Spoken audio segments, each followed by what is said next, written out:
यहूँ कहत भल कहीं न को, लोक वेद बुध सम्मत दो। तात तुमार विमल जसु गाई, पाई लोक वेदु बड़ाई। लोक वेद सम्मत सब कहीं, जेहि पितु दे राजु सोलहीं।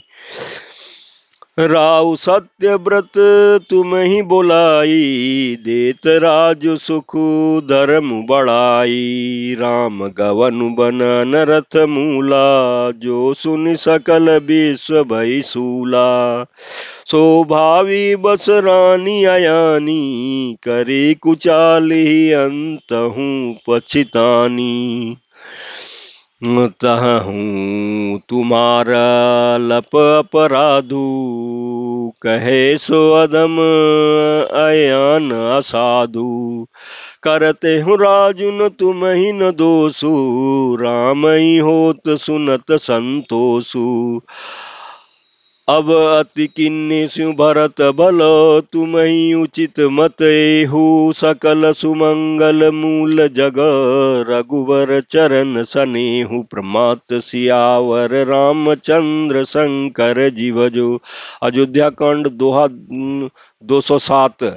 इस चौपाई के प्रसंग में तुलसीदास जी कहते हैं कि यह कहते भी कोई भला न कहेगा, क्योंकि लोक और वेद दोनों ही विद्वानों को मान्य हैं, किंतु हे तात तुम्हारा निर्मल यश गा करके तो लोक और वेद तीनों बड़ाई पावेंगे।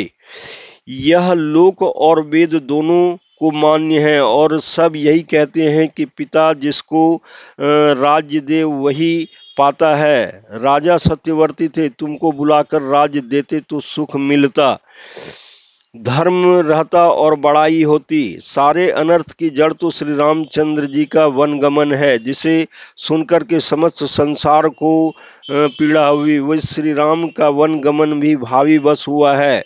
बेसमझ रानी तो भावी वश कुचाल करके अंत में पछताई।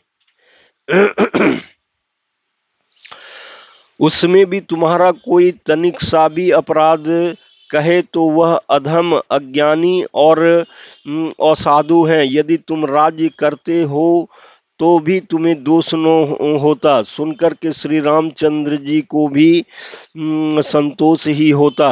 हे भरत, अब तो तुमने बहुत ही अच्छा किया, यही मत तुम्हारे लिए उचित था।